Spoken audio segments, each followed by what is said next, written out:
When you study Scripture, you find many examples of believers who dared to trust God so completely that they lived courageously. They dared to be faithful to God and live boldly for Him. Hi, I'm Chris Montgomery, Senior Pastor at Fraser Church. Welcome to Fraser 365. Thank you for joining us as we examine some of the most faithful and courageous heroes of Scripture. We hope this study challenges you to live boldly for Christ today.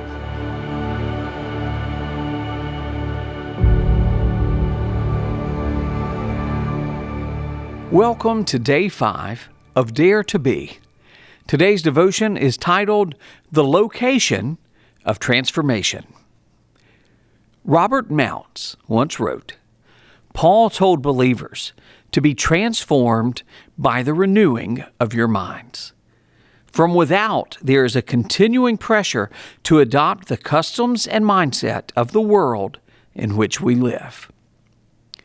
Our text for today continues to be Romans chapter 12, verses 1 and 2. I appeal to you, therefore, brothers, by the mercies of God, to present your bodies as a living sacrifice, holy and acceptable to God, which is your spiritual worship.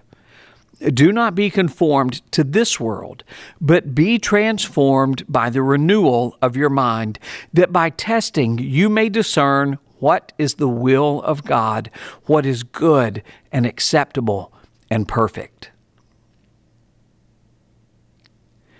Paul contrasts the danger of worldly conforming with the dynamics of spiritual transformation. Timothy Keller writes, transform is the Greek word metamorpho. The only other place where Paul uses it is in 2 Corinthians chapter 3, verse 18.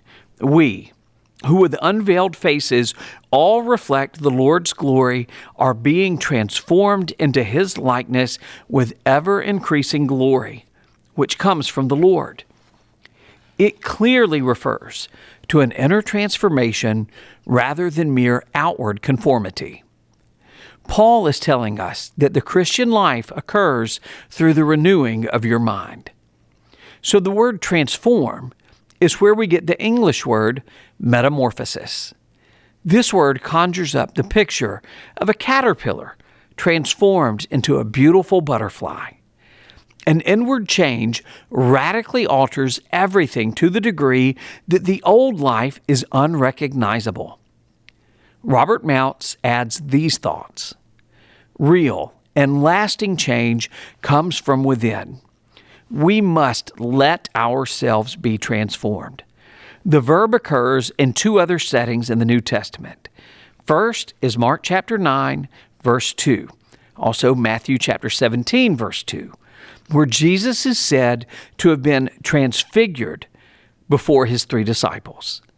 Next is 2 Corinthians chapter 3, verse 18, where Paul taught that believers, as they behold the glory of the Lord, are being transformed into His likeness. The transformation of which Paul spoke in Romans chapter 12, verse 2, is not a change effected from without, but a radical reorientation that begins deep within the human heart. A renewed mind is concerned with those issues of life that are of lasting importance. By nature, our thoughts tend to dwell on the temporary, but that which passes quickly is normally inconsequential. As Paul said in another place, what is seen is temporary, but what is unseen is eternal. That's 2 Corinthians chapter 4, verse 18. The mind renewed enables us to discern the will of God. Tom Wright clarifies that the location of this transformation is in our minds. The key to it all is the transforming of the mind. Many Christians in today's world never come to terms with this. They hope they will be able to live up to something like Christian standards while still thinking the way the rest of the world thinks. It can't be done. Paul's analysis of human rebellion against God in chapter 1, verses 18 through 32, included a fair amount of wrong thinking. Having the mind renewed by the persuasion of the Spirit is the vital start of that true human living, which is God's loving will for all His children. If we are going to dare to be all that God has called us to be, we must continually be transformed by the renewing of our minds, or we will fall prey to the temptation to be conformed to this world. Some questions to consider. In what ways is the battle for transformation over confirmation won or lost in the mind? In what ways can you daily renew your mind spiritually?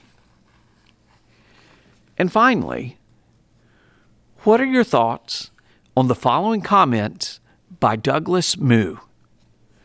All theology is practical, and all practice, if it is truly Christian, is theological. Paul's gospel is deeply theological, but it is also eminently practical. The good news of Jesus Christ is intended to transform a person's life. Until individual Christians own and live out the theology, the gospel has not accomplished its purpose.